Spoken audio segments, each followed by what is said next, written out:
Good morning, students. Today we are going to start our second unit, and our second unit is genetics and evolution.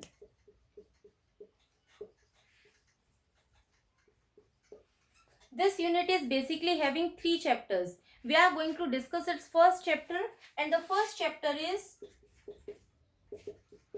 principle of inheritance and variations.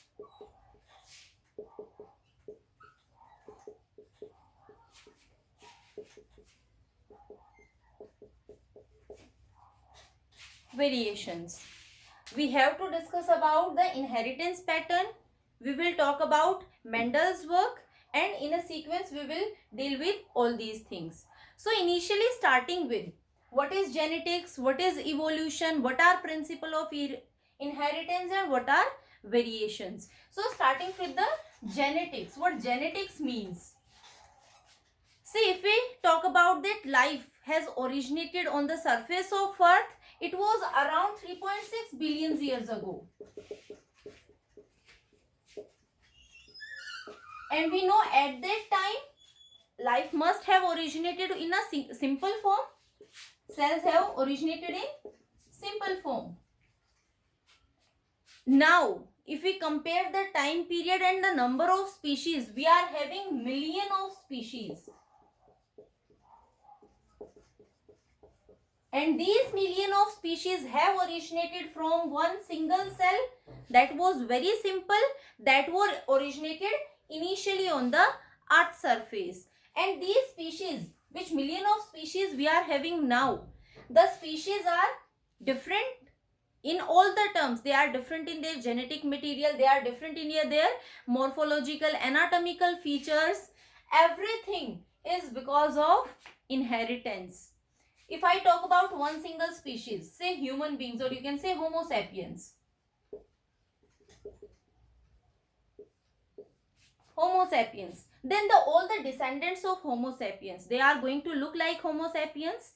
That is explained by the term like begets like. All the species are going to give rise to the new generations, and these are also looking with them. They are going to resemble with them. This is how the species are maintaining their structure, their morphology on the earth. And this liking, this similarity in the organisms, similarity with their parents, with their ancestors, this similarity is because of the inheritance. Inheritance means they are getting something from their parents, and this is transferred generation after generation. This is, now we simply know these are chromosomes, and these chromosomes are carrying genes which are getting inherited from generation after generation. So this similarity is because of this inheritance pattern. Now we are not saying that all the organisms or all the next generations are exactly similar, or you can say identical with their parents. There is always a difference or always a variation between parents and their offsprings. So in the same way, inheritance is there, means transfer of characters are there from one generation to next generation, plus variations are also there. Means in sexual reproduction, genetic material is inherited from parents to their offsprings, but these offsprings are not identical to their parents, they are similar to their parents. Means in sexual reproduction, some type of variations are also inherited. So this study of inheritance and variation, the pattern of inheritance and variation, that comes under the branch that is genetics. So genetics simply means the study of pattern of inheritance and variations in organisms.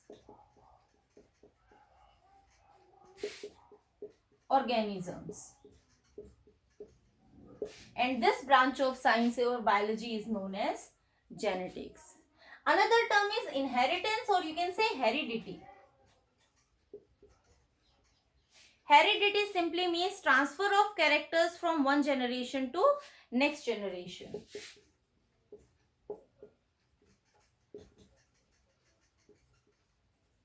from one generation to next generation. And these transfer of characters, they are making all the individuals of a species similar to each other. But because of variations, because of changes, some type of changes, these organisms are not completely identical to each other. Now, various scientists, they tried to explain the inheritance pattern.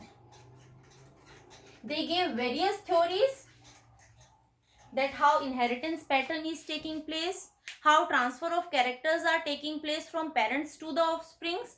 And the scientist whom we are going to discuss in detail is Mendel. He is also known as father of genetics. But when Mendel gave his theory of inheritance, means when he explained the inheritance pattern, before Mendel also there were lots of scientists who worked for the inheritance pattern. And their theories are now known as pre-Mendelian theory of heredity. You can say theories of heredity. Pre-Mendelian simply because these were explained before Mendel. Now what these pre-Mendelian theories are having, I am just briefly explaining some of the theories. The first theory was vapor theory.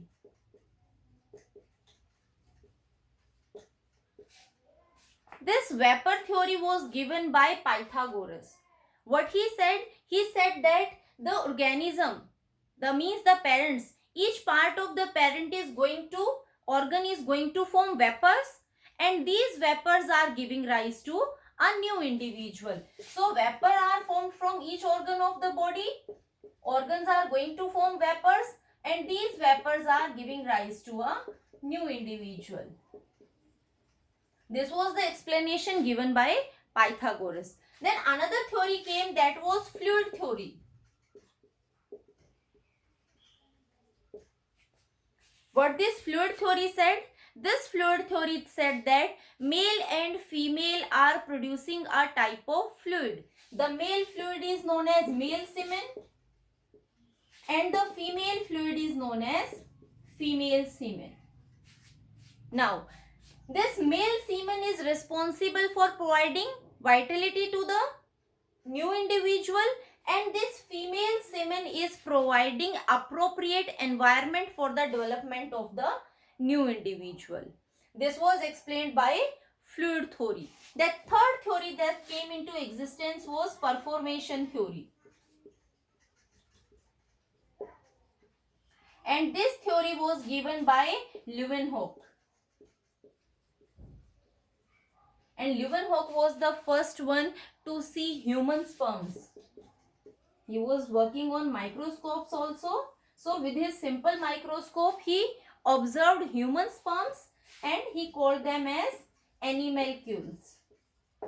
And he said that these human sperms, they are having all the information to give rise to a new individual, and when they enter into the female reproductive tract in female womb, this new individual is getting all the appropriate environment for its development. Means the complete ability of giving rise to a new individual is present only in the human sperm. So Leeuwenhoek here failed to explain that how maternal characters are inherited in the embryo, because now we know the formation of zygote or embryo or new individual is combination of both male and female partners. So he was explaining only the role of male, for here maternal characters were absent. The next theory that was given was particulate theory.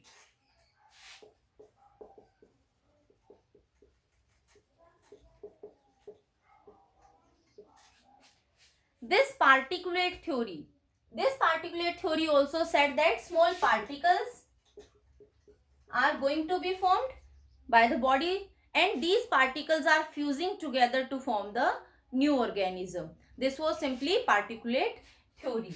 Then one of the most important scientists, Charles Darwin. We know Charles Darwin has played an important role in explaining us the process of evolution. So Charles Darwin also gave a theory, and this theory was known as theory of pangenesis, and this was given by Charles Darwin. In theory of pangenesis, what Charles Darwin said, he said each organ of the body is going to form minute pangene or gamules. Each and every individual of the organ of the body is going to form pangene or gamules, and these are going to enter into the reproductive organs with the help of blood. They are transferred into the reproductive organ with the help of blood. And now these reproductive organs are involved in the process of sexual reproduction.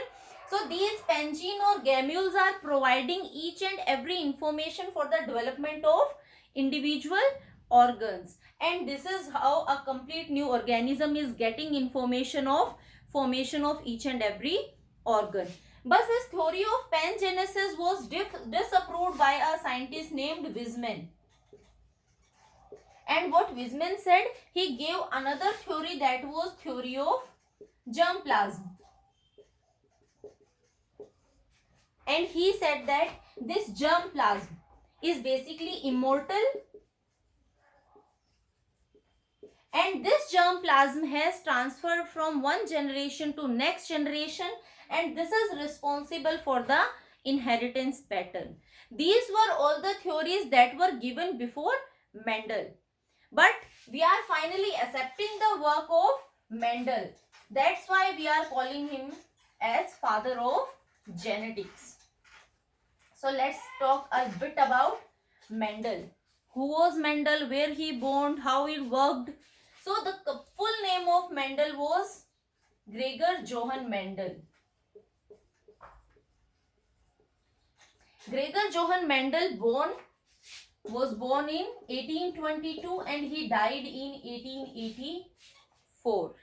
He was actually born in a very poor family, in a peasant family in Moravia. So in 1822 he born in a Moravia. Now because of lack of money or because of poverty, he became monk in 1845. He became a monk, and later on, because he was continuously studying at this time period, and later on he became head of Augustinian monastery in Austria in 1847.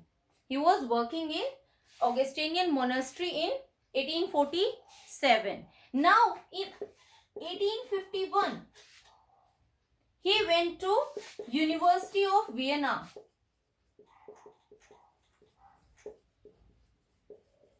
to study natural history and mathematics.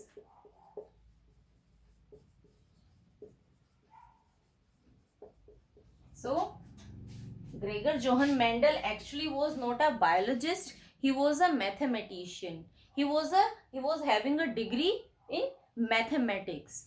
When he was studying in University of Vienna, his interest developed in breeding experiments. He wanted to do breeding experiments with plants. So he came back 2 years later in 1853 and came in Augustinian monastery, and in the garden of Augustinian monastery he started doing his breeding experiments. And the luckiest thing about him was he was getting all the results of his breeding experiments, because he was a good mathematician. So he calculated all his values, all his experiments in a mathematical manner, and his results were very good. So after getting result in 1866, he published his findings in a journal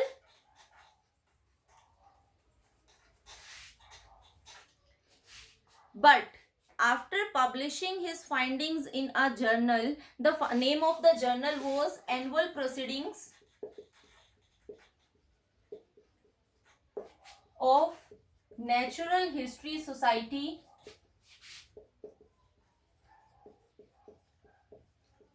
Society of Brunn.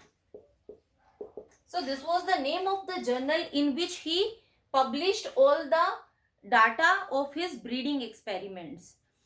But after publishing also, his whole experiments, his whole work was not identified, and he died in 1884. He was not even known what he has done, or he has led a complete background of inheritance pattern. Why? What was the reason for his failure? He was not recognized, and there were lots of reasons behind this. The first reason was that Mendel was working ahead of time. The work of Mendel was ahead of time.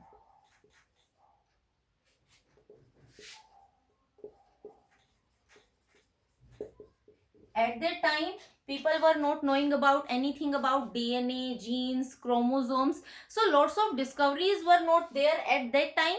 But Mendel has explained everything what we are knowing today. So his work was not understood by most of the biologists. Second thing was, he calculated all his data on the basis of mathematics.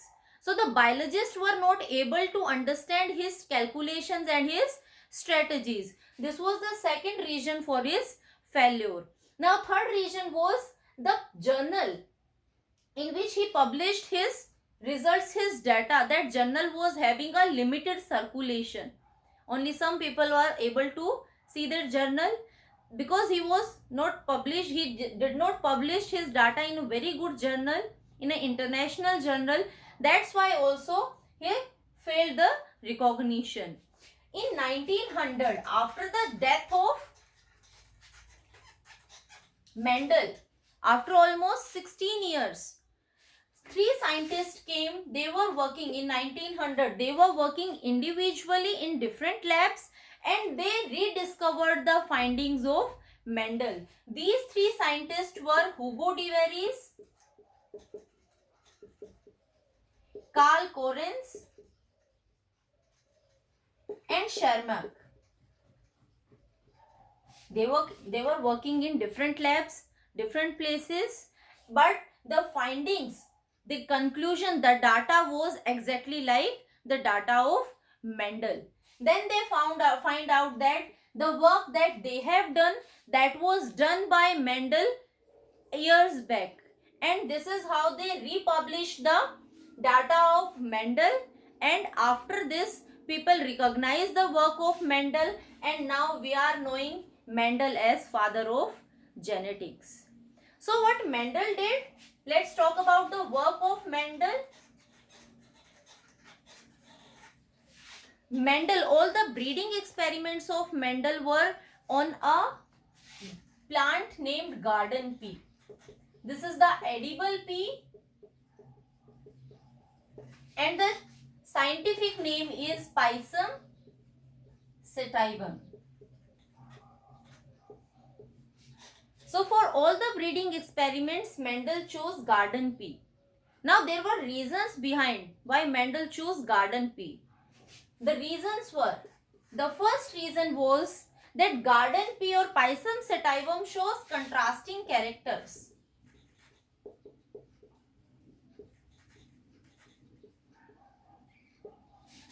Now what does contrasting characters means? Contrasting characters, see characters, what characters are?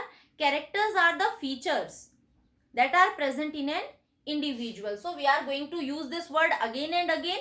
Characters are simply features that are inherited from one generation to next generation. For example, hair color, eye color, height of an individual, all these are characters. Now each character is having two forms. Forms are there. So these are known as traits. The forms of the characters are known as traits, and each feature is known as a character. So Mendel chose Pisum sativum because that was showing contrasting characters. Contrasting character means those features, those characters which can easily be differentiated. By simply seeing with our eyes, we can differentiate between them. Suppose flower of a plant. if one plant is producing two type of flowers, white and purple, so both the colors are contrasting colors and they can easily can be distinguished by just looking at them. This is how Mendel worked on contrasting characters. Height of the plant in Pisum sativum, if tall plant is there, then height is extremely tall, and if dwarf plant is there, height is extremely dwarf. So there is large difference between the height of this tall and dwarf plant. So all these characters are easily distinguishable. That's why we are calling it as contrasting characters. Now Mendel worked on 7 contrasting characters of pea plant, and the result of Mendel were accurate, and he did not find any of the problem while calculating the data. The reason behind that was that all the 7 characters which Mendel chose, these characters were either present on different chromosomes, or if they were present on the same chromosome, they were far distant from each other.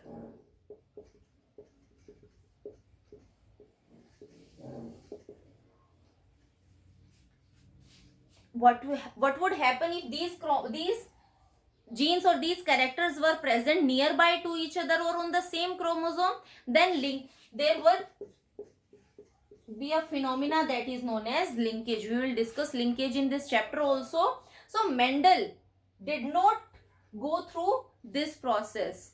If he would have find linkage, then the data will be not like that which we are seeing today. It might have changed. So Mendel's results were good, and he did not face any problem because of 2 reasons. Because he chose 7 characters, and all the 7 characters were either present on the different chromosomes, or they were on one single chromosome. If this was one, then other was present over here. So there was much difference between the characters.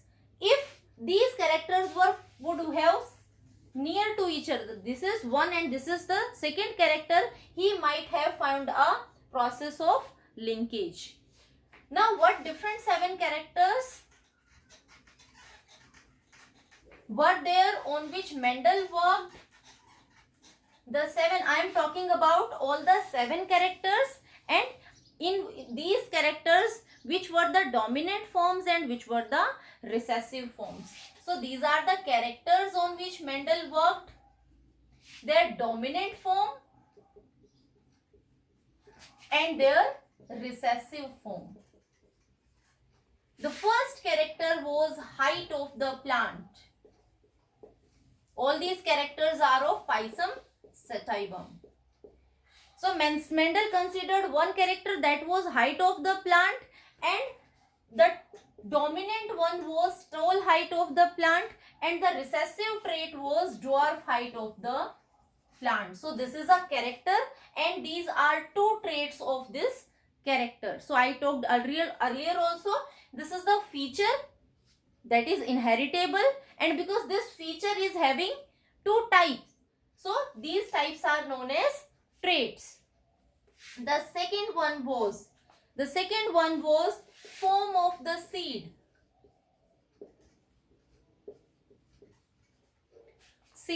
The form of the seed, dominant one is round and the recessive one is wrinkled. This was the second character. The third character was color of the cotyledon.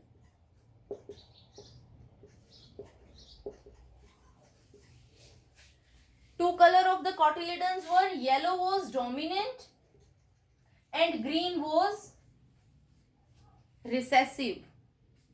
The fourth one was shape of the pod. The dominant one was inflated and the recessive one was constricted. The fifth character was color of the pod.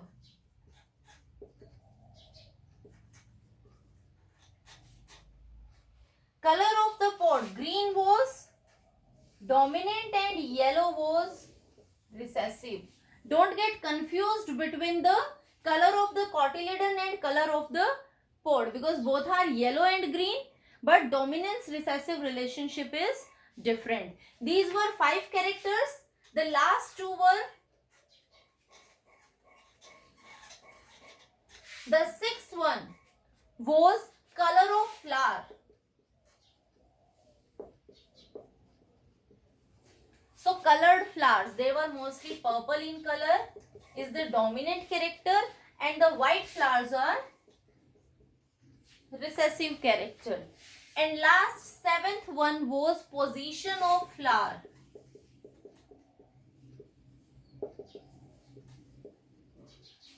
Axillary position of flower is the dominant character, and terminal position of flower is recessive character.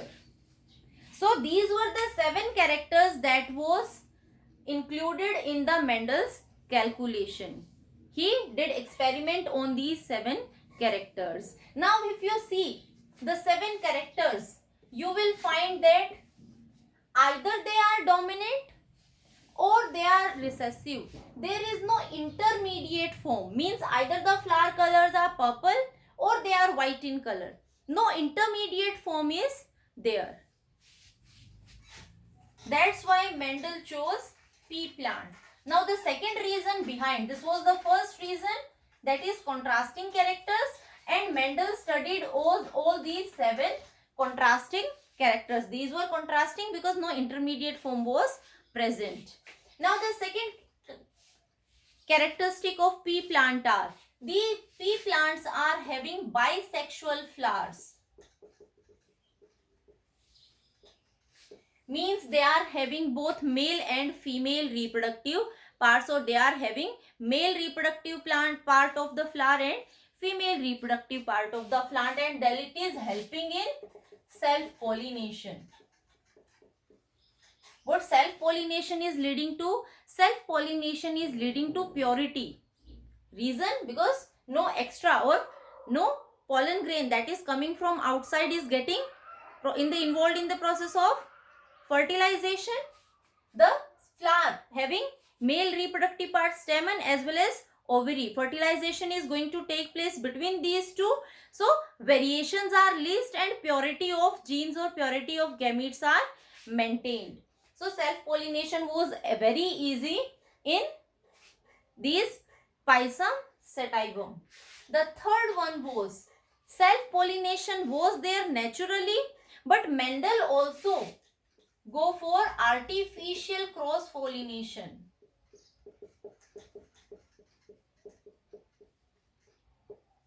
In Mendel's experiment, we will see that self-pollination was there, but he also go for cross-pollination. How that was possible?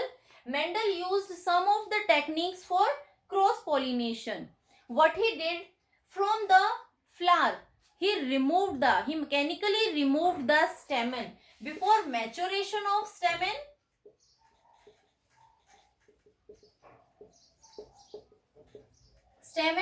it was removed.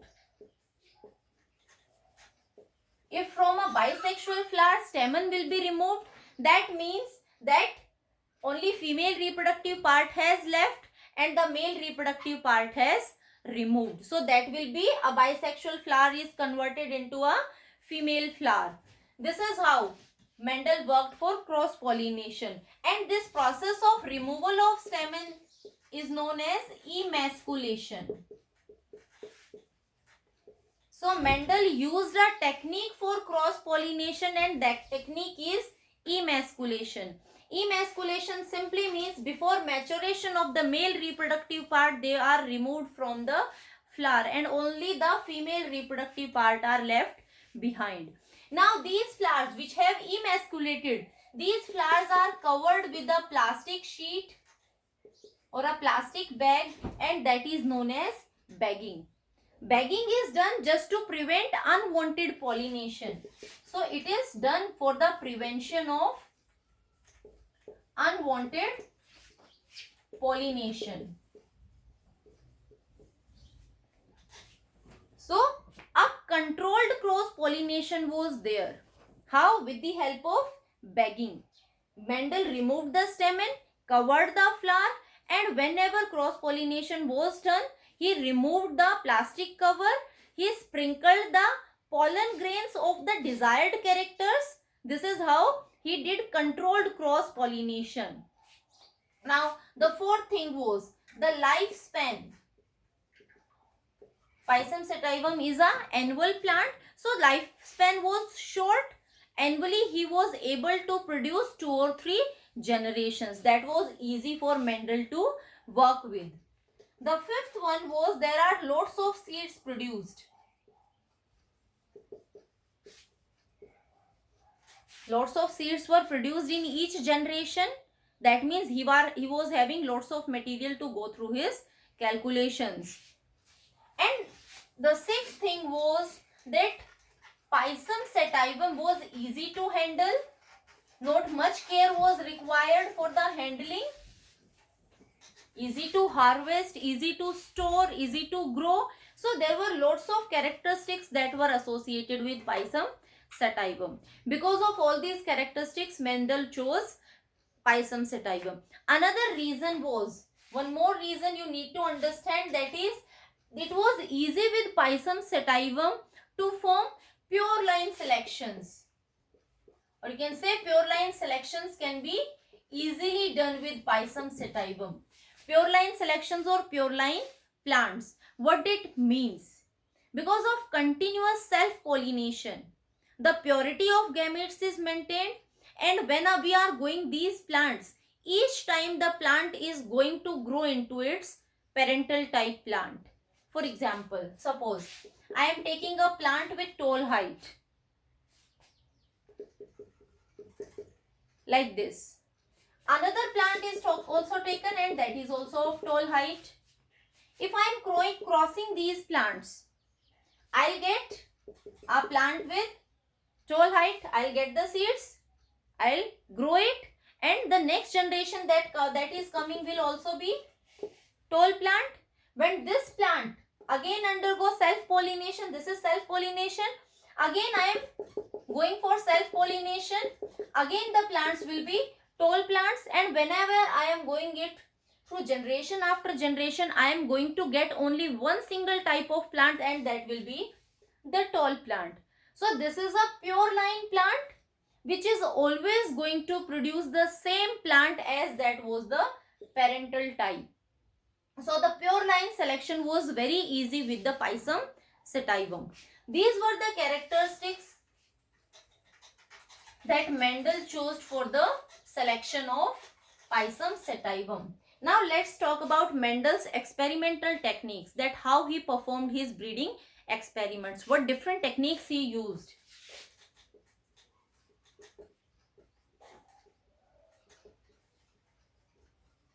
The first technique was formation of pure line plants, which we talked just now. Means for the initial of the experiment, he always used pure line plants. Pure line plants were, one plant was behaving as a female plant and the another plant was behaving as a male plant, and these were containing, these two plants which were the parental type, the initial material, they were always contrasting characters. The plants were always having contrasting characters. Simply means if he was working with the height of the plant, that means one plant was tall in height, that was a pure line plant, and the second plant was dwarf in height, but that was also a pure line plant. So we can say in 10th class we talked about recessive and dominant. We are going to represent dominant characters with capital alphabet and recessive with its small alphabet. So if I am writing capital T and capital T, that means this plant is tall, plus this is a pure line plant because both the gametes, both the factors are of same type. The second one is small t, that represents the dwarf character, plus the two traits. They are similar to each other, they are small t and small t. So it is also a pure line plant.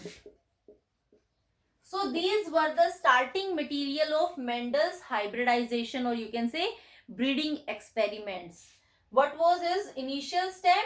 he took two pure line plants, one tall pure line plant and one dwarf pure line plant. Now for one plant he removed the stamen. This plant was only having the female reproductive part. Stamen were removed, means emasculation was done. From this plant he took the pollen grains. Bagging was also done after emasculation. Now during the time of cross pollination he removed the plastic. He sprinkled these pollen grains over this female flower. So this is how controlled pollination was done, and that was the second step. Second step was hybridization. Hybridization between these pure line plants.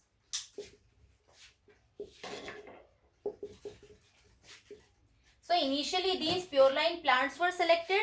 Secondly, hybridization experiments, mixing of the characters were there between these pure line plants by using the process of emasculation and bagging. This is how cross pollination was done, and the result of this one was a hybrid.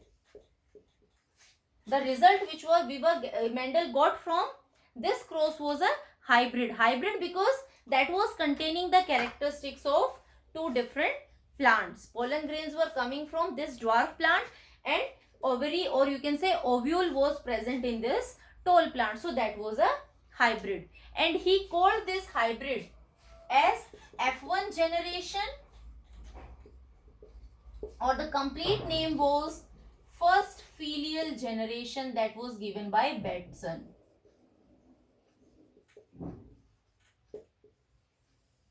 So from here, after cross pollination, he collected the seeds.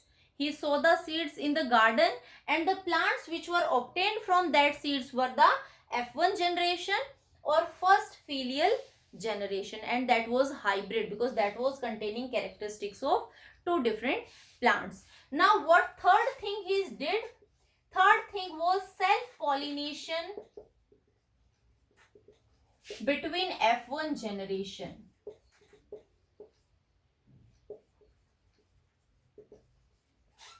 The plants which he got here in F1 generation, he allowed these hybrids to undergo self-pollination, and after self-pollination, he collected the seeds, again grow the seeds in the garden, and next generation that came was F2 generation or second filial generation.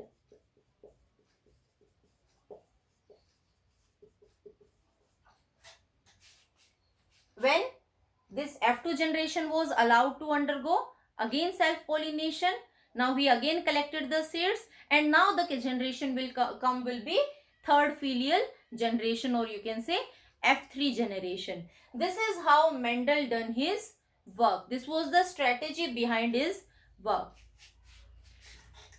Now these all will help us to understand the Mendel's cross.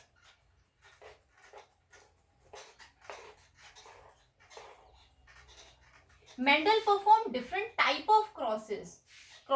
Different type of crosses means in some of the experiments he only included one single character. Then he included two characters in a single cross, three characters in one single cross. So we are having type of crosses like monohybrid cross, dihybrid cross, trihybrid cross. So today I am going to talk about the monohybrid cross.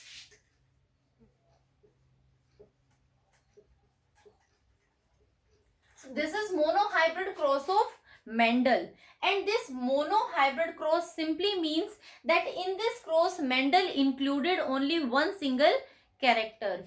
We are talking about the height of the plant. The single character that Mendel talked about was height of the plant. So in the starting, we are going to have a parental generation or P generation. P is also written. Now these parental generations were pure line plants, and pure line plants of contrasting traits. One must be a tall plant and the second must be a dwarf plant. This was the first step. Now, this plant was behaving as a female plant. Reason? Because here emasculation was done, stamens were removed, so no male reproductive part was there, and from here Mendel collected the pollen grains, so it was behaving as a male plant. So this is a female plant and this is a male plant. Now, these plants are going to form gametes, and we know gametes are formed by the process of meiosis. This is what we are knowing today, but that was not known at that time. So from here gametes will be formed. Here traits are having, same factors are present, so each gamete is going to receive capital T. The other gamete will also receive capital T. So both the gametes that are formed will be carrying capital T and capital T. Because same type are present, so I am only writing one single. So these are gametes. And from here, again same type of gametes will be formed. This will be the ovule and that will be the pollen grains. Now what Mendel did, he sprinkled these pollen grains over this stigma, and the pollen grains started germinating as a pollen tube, and fertilization took place, and the result of fertilization was formation of seeds.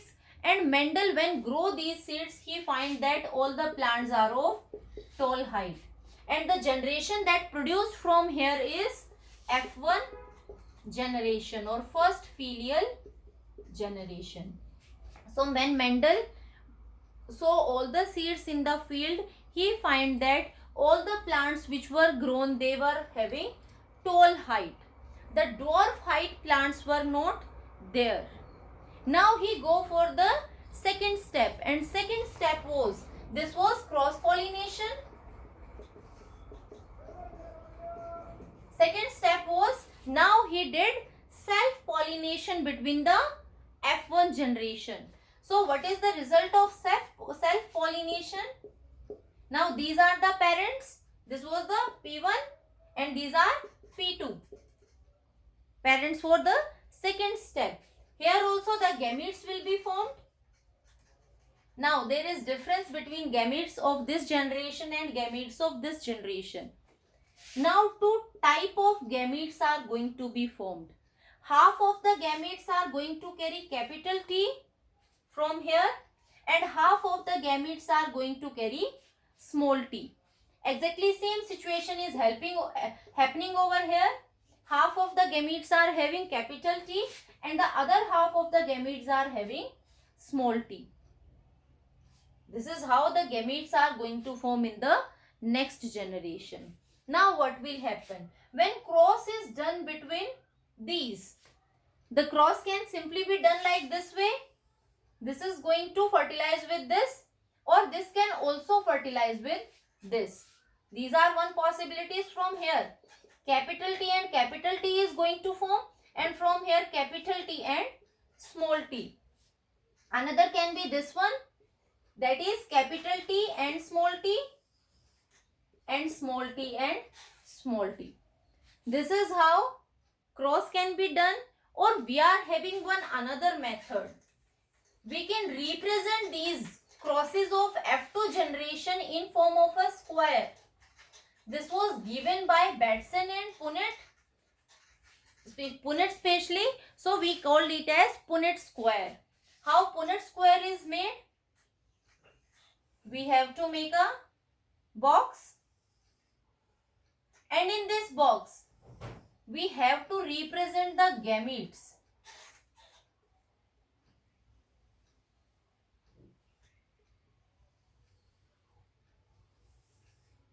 Here we are going to represent gametes, both male gametes and female gametes.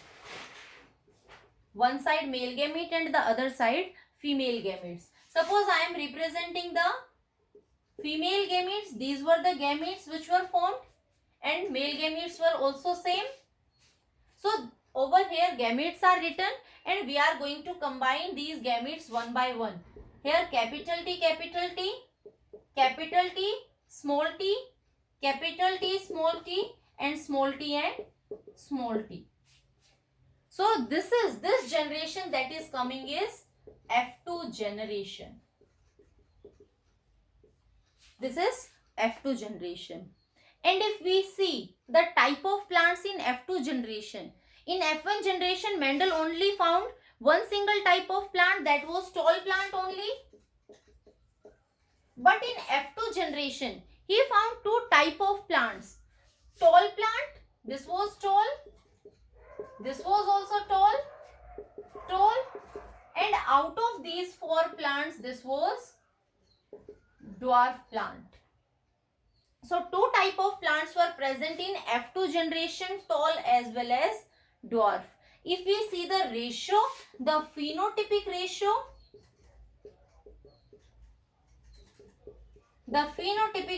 of tall versus dwarf was 3:1, means out of 4 plants 3 were tall and 1 was dwarf.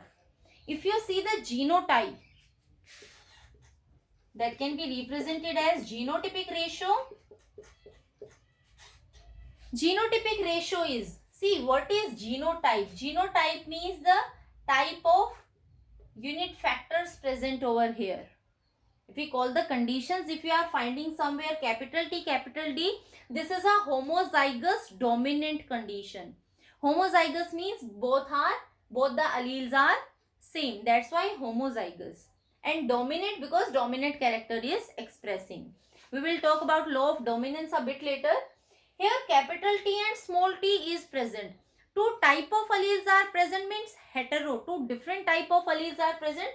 So this is a heterozygotic dominant situation.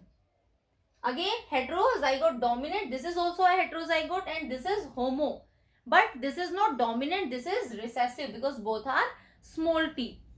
So if we represent the genotype, we are getting three type of genotype. A homozygous dominant situation, a heterozygous dominant situation and a homozygous recessive situation. And see the ratio, only one single type of plants are homozygous dominant, means they are the pure line. If we are going to do a experiment of self-pollination, they are always going to give rise to tall plants. Second were, two were heterozygous. If I am going to cross with these plants, then what will happen, we will see. And one type of plant were homozygous recessive, and they are also pure line, means they are also always going to give rise to the recessive plants. We can see over here.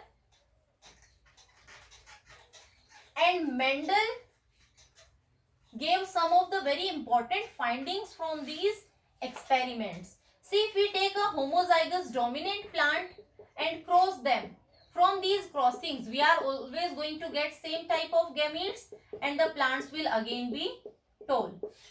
This will be the situation with homozygous dominant plants. They are always going to give rise to the tall plants. That is why I am saying they are pure line plants. Same situation is with homozygous recessive condition. They are always going to give rise to dwarf plants. Okay. Now, what happens with the heterozygotes? Means the plants which are having two different type of alleles, when they are crossed, they are going to form two different type of gametes.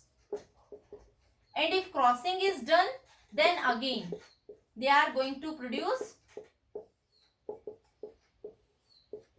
different type of plants, tall plants as well as dwarf plants in same ratio, 3:1.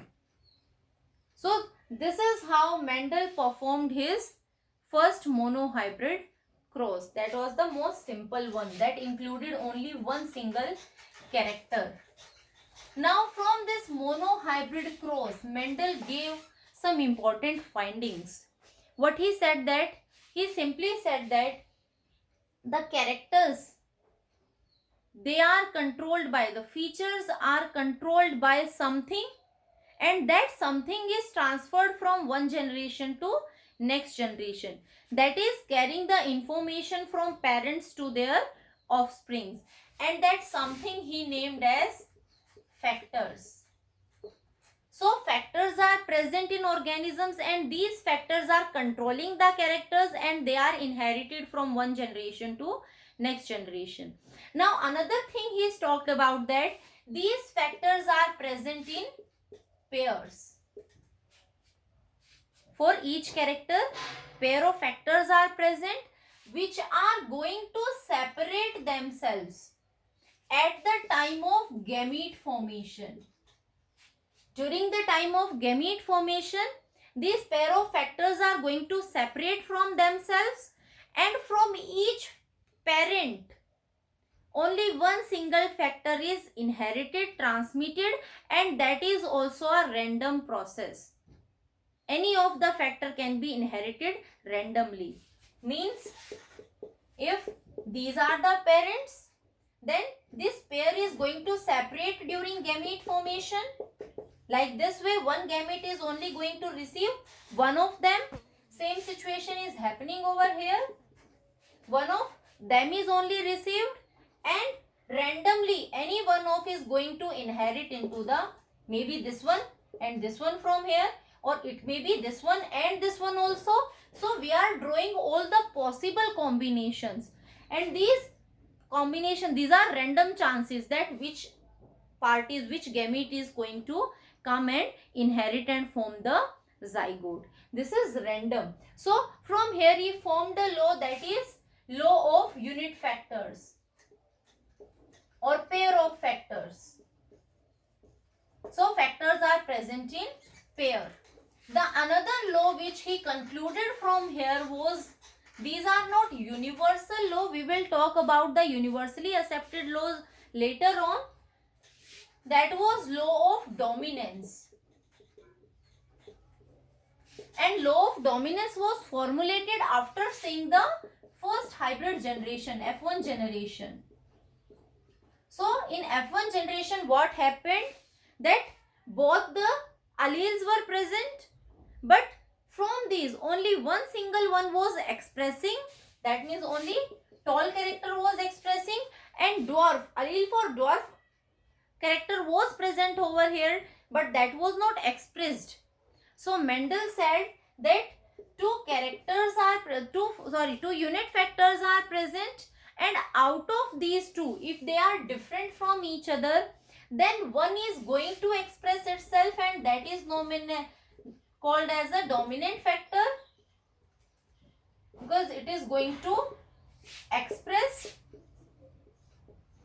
itself. And the second one, whose expression is repressed by this, is the recessive one, and that is coming in a heterozygous situation. So in heterozygous situation, two different type of alleles are present, and out of these two different type of alleles, the one which is going to express itself, means the phenotype which is appearing to us, that will be the dominant one, and one who is not going to express itself or whose expression is suppressed, that is the recessive one. So this is how he formulated the law of dominance. The more universal law that was accepted universally, we will talk why these are not accepted universally. That is law of segregation, and this law of segregation is known as Mendel's first law of inheritance. So first law of inheritance is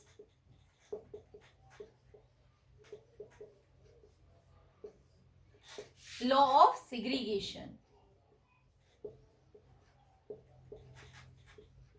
and this law of segregation can be easily explained by Mendel's monohybrid cross. What law of segregation is saying?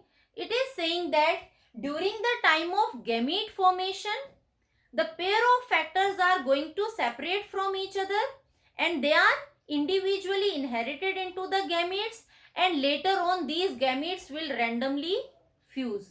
What we talked just now, that was law of segregation. In our next class, we will explain law of segregation with one more example of monohybrid cross. That's all for today.